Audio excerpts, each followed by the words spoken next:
Ya,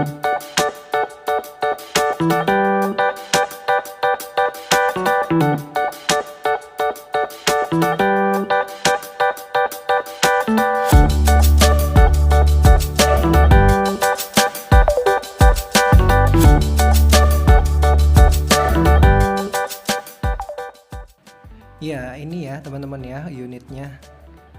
Setelah berjuang mengunboxing dari dusnya, ternyata 32 inch itu lumayan besar teman-teman, tidak sekecil yang dibayangkan. Dan di dalam dus ini kita mendapatkan beberapa peralatan juga. Yang pertama ini ada kaki-kakinya, kiri kanan ada dua jenis. Kemudian ini kita dapatkan juga dalam satu set plastik ada kabel power satu buah. Kemudian ada remote ya, remote-nya lumayan simple, dan juga ini ada baut ya untuk menguatkan atau mengencangkan kaki-kakinya. Kemudian ada sepasang baterai yang nanti dapat kita gunakan untuk remote seperti itu. Kemudian tidak lupa juga seperti biasa selalu ada manual book, kemudian ada thanks card dari perusahaan Koka ini sendiri. Jadi berisikan informasi-informasi tentang produk Koka, kemudian ada manual book tentang pemasangan dan penggunaan dari produk ini. Dan ada manual book tersendiri ya teman-teman untuk memasang kaki-kakinya. Kurang lebih kayaknya semua hanya ini ya, hanya ini isi dalam satu dusnya. Sudah tidak ada lagi. Mungkin selanjutnya kita akan lanjut dengan pemasangan kaki-kaki untuk TV ini. Untuk pemasangan kaki-kakinya, TV harus posisi dibaringkan ya teman-teman. Di sini saya menggunakan alas dusnya sendiri sesuai petunjuknya, dan posisi kaki-kakinya harus seperti ini ya. Yang panjang berada di bagian depan, kemudian yang pendek berada di bagian belakang. Seperti itu. Kemudian ini teman-teman hanya memerlukan satu alat saja, alat tambahan yaitu obeng untuk menguatkan baut di bagian bawahnya. Ini cukup dalam ya teman-teman, jadi pastikan teman-teman menguatkan dengan baut sampai benar-benar bautnya terasa sangat kencang seperti itu, karena memang sangat dalam untuk menguatkannya. Silahkan teman-teman lakukan di kedua sisinya, sama-sama dikencangkan ya teman-teman, sampai kaki-kakinya itu tidak ada space untuk dia goyang lagi seperti itu. Jadi posisi kakinya harus kuat, tidak goyang seperti itu ya, agar terhindar dari getaran dan lain-lain.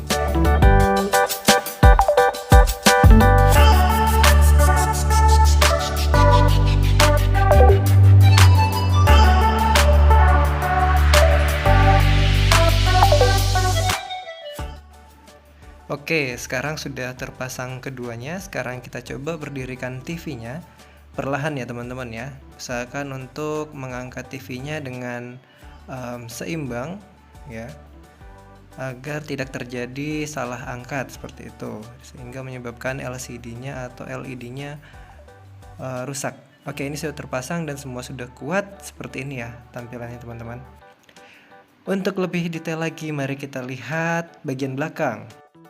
Oke, untuk bagian belakang itu terdapat port LAN, kemudian ada port audio video jika teman-teman ingin menggunakan TV ini untuk bermain PlayStation mungkin, atau Nintendo yang membutuhkan kabel audio video, itu sudah ada. Kemudian ada HDMI port, ada dua, kemudian ada untuk antena digital dan analog, dan yang terakhir ada port USB ya, dua buah. Kemudian di sisi sebelahnya itu hanya ada satu port, yaitu untuk port kabel power. Oke, sekarang TV-nya sudah terpasang dan terhubung ke sumber listrik. Selanjutnya kita akan coba melakukan konfigurasi awal. Ya, ini konfigurasinya sangat sederhana. Terlebih dahulu saya akan melakukan pemasangan baterai ke remote-nya. Ya, remote-nya seperti ini, sangat sederhana, sangat simple dan mudah digunakan. Di sini baterainya ada sepasang ya teman-teman ya. Ini baterai kecil yang dapat digunakan untuk remote dari Koka ini. Saya pasang dahulu. Oh ya, sebagai informasi juga bahwa remote dari Koka ini sendiri sudah mendukung Bluetooth connections ya teman-teman. Jadi tidak lagi menggunakan infrared sebenarnya, tidak harus mengarah ke device-nya. Jadi saat awal digunakan itu kita bisa langsung menyalakannya, namun kita harus menghubungkan kembali atau mempairing ulang dari remote yang sudah diberikan ini. Ini adalah proses pertama kali kita menyalakan device-nya atau TV-nya. Seperti biasa untuk booting pertama itu akan butuh waktu ya teman-teman. Setelah bootingnya berlangsung, teman-teman akan ditunjukkan tampilan seperti ini, yaitu mengkoneksikan antara remote dan TV-nya. Jadi menggunakan koneksi Bluetooth, dan yang harus teman-teman klik adalah tanda atau icon yang ada di remote yang seperti Google Assistant atau Google Now seperti itu. Silahkan dipencet yang tengah, kemudian ini silahkan langsung menghubungkan remote-nya ya. Itu ada yang menyala hijau, itu tandanya sedang menghubungkan ya. Silahkan teman-teman langsung klik OK untuk menghubungkan remote dan TV. Oke, setelah berhasil menghubungkan, selanjutnya akan memilih bahasa untuk device ini. Di sini saya memilih English. Langsung klik OK saja teman-teman jika teman-teman sudah yakin. Kalau ingin diubah ke Indonesia, silahkan cari Indonesia ya. Di sini sangat banyak opsi bahasa yang dapat digunakan. Saya memilih yang English.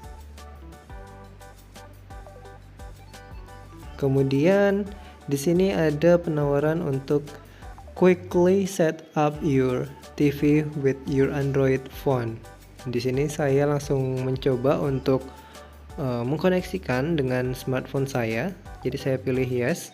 Kemudian di sini ada 3 poin untuk memberikan petunjuk kepada kita untuk konfigurasi dengan smartphone kita. Oke, di sini saya langsung membuka smartphone saya. Kemudian kita langsung menuju ke aplikasi Google ya teman-teman ya. Silahkan aplikasi Google-nya dibuka. Aplikasinya seperti apa? Biasanya teman-teman dapat jumpai di kelompok Google ya. Di sini saya menggunakan HP Xiaomi Redmi Note 8 ya. Jadi aplikasinya ini teman-teman, Google. Kalau misalkan teman-teman belum punya, silahkan install melalui Play Store ya, Google ini. Kemudian silahkan dibuka, kemudian nanti klik yang voice ya, voice search. Kemudian ucapkan hey Google set up my device ya, seperti itu. Oke, ini teman-teman bisa terapkan untuk konfigurasinya. Jadi ini tujuannya untuk mengkonfigurasi device baru ya, device baru yang terhubung dengan akun kita seperti itu.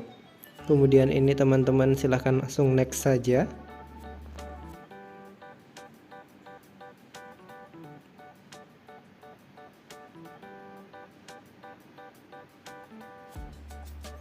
Kemudian akan ada proses pencarian device ya, seperti ini. Dan perlu teman-teman ketahui, untuk penghubungan ini syaratnya adalah device kalian harus terhubung dengan koneksi yang sama atau jaringan yang sama ya, seperti ini. Dia sudah otomatis menemukan device-nya, kemudian ada kode yang muncul di layar TV dan juga nanti akan muncul di layar HP seperti ini.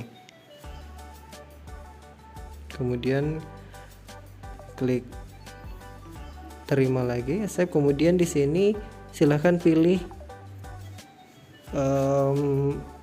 WiFi yang kalian gunakan ya, koneksi WiFi yang digunakan.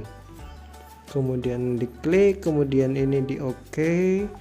Kemudian ini untuk verifikasi authorize atau perizinan, silahkan menggunakan fingerprint teman-teman. Dan ini silahkan teman-teman milih akun Gmail yang ingin ditautkan ke Smart TV-nya. Jika sudah memilih, nanti akan otomatis ada proses sinkronisasi antara device TV dan juga di smartphone teman-teman.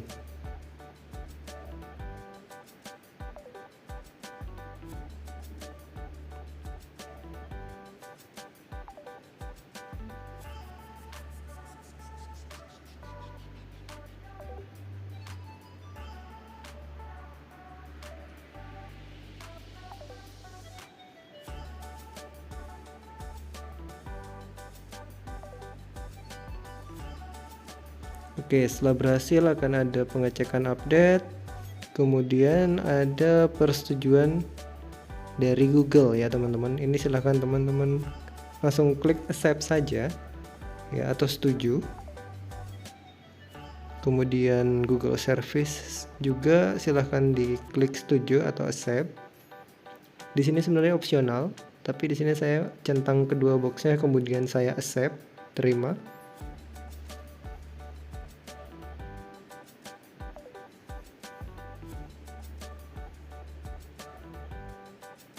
Oke, kemudian ini adalah tahapan terakhir ya teman-teman, sudah berhasil melakukan konfigurasi awal untuk mengoperasikan dari Smart TV Koka ini.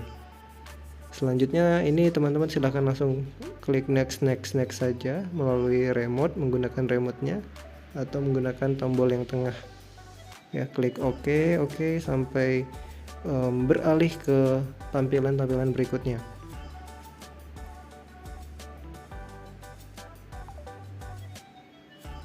Oke, sudah terlewat. Sekarang kita akan memilih lokasi atau kota di mana atau negara di mana kita melakukan instalasi TV ini. Silahkan dipilih sesuai negara kita, Indonesia. Kemudian di sini ada wajib mengisikan password. Di sini saya skip ya karena privacy. Ya, saya skip. Silakan teman-teman isikan password 4 digit untuk mengamankan device TV-nya. Kemudian ini ada tadi untuk memasukkan kode pos, kemudian ini memilih mode TV-nya ya. Apakah mau home atau bukan? Di sini saya memilih home. Kemudian home mode ya. Di sini saya yes, pilih home, mode home. Kemudian Chromecast built-in. Oh ya, jadi TV ini sudah dilengkapi dengan Chromecast. Jadi kita bisa share aktivitas layar di smartphone kita menggunakan tambahan aplikasi ya di smartphone kita.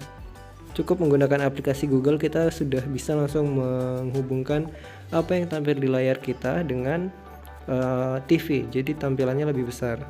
Nah, di sini saya coba untuk milih yes ya teman-teman, atau mengaktifkannya on, dan ternyata ada pesan bahwa ini akan memakan banyak energi atau listrik, sehingga sepertinya ini akan saya off-kan saja, tapi nanti akan tetap bisa digunakan ya teman-teman. Ini tidak perlu diatur ulang lagi. Jadi di sini saya putuskan untuk tidak menyetujuinya atau no, jadi saya pilih off. Kemudian di sini ada persetujuan untuk permintaan untuk menggunakan antena. Di sini saya tidak menggunakan sama sekali. Jadi saya no dulu atau skip dulu. Kemudian ada yang terakhir yaitu setup is complete. Di sini kita langsung next saja, finish ya. Dan konfigurasi selesai. Di sini kita terima, save. Oke, sekarang kita sudah masuk ke halaman home dari Smart TV ini. Nah, selanjutnya untuk instalasi aplikasi bisa teman-teman lakukan secara mandiri. Di sini ada beberapa aplikasi default tapi perlu diinstal ulang ya. Jadi ini adalah aplikasi yang ditampilkan secara langsung oleh OS-nya sendiri seperti itu. Dan ini belum terinstall. Silahkan teman-teman install sendiri sesuai kebutuhan dan sesuai fungsinya nantinya seperti itu. Oke, untuk produk ini sendiri menurut saya sangat bermanfaat dan sangat banyak multifungsinya ya, dan ukurannya juga ternyata lumayan besar ya teman-teman ya, 32 inch seperti yang saya sampaikan di awal. Kemudian untuk dari segi fitur-fiturnya sudah sangat lengkap teman-teman. Jadi untuk koneksinya, kemudian dia dapat menangkap sinyal wifi-nya lumayan kuat ya teman-teman. Jadi ini saya cukup jauh dari sumber wifi, jadi dia masih bisa nangkap dengan cukup stabil. Jadi untuk nonton Netflix dan Disney Plus itu bisa dengan lancar, dan juga YouTube-an bisa lancar seperti itu. Jika teman-teman minat silahkan untuk membelinya, namun dengan syarat teman-teman harus mempertimbangkan untuk jarak pengiriman, karena Untuk produk digital seperti ini sangat rawan di pengiriman seperti itu, tergantung penanganan dari pihak ekspedisinya, apakah itu baik atau tidak itu tergantung lokasi teman-teman masing-masing ya. Jadi silahkan dipertimbangkan untuk belanja online atau offline seperti itu, karena untuk produk ini saya beli secara online di JDID seperti itu. Jadi dari official store langsung, yang kelola adalah JDID seperti itu. Mungkin sekian untuk video kali ini, semoga bermanfaat. Sampai bertemu di video selanjutnya.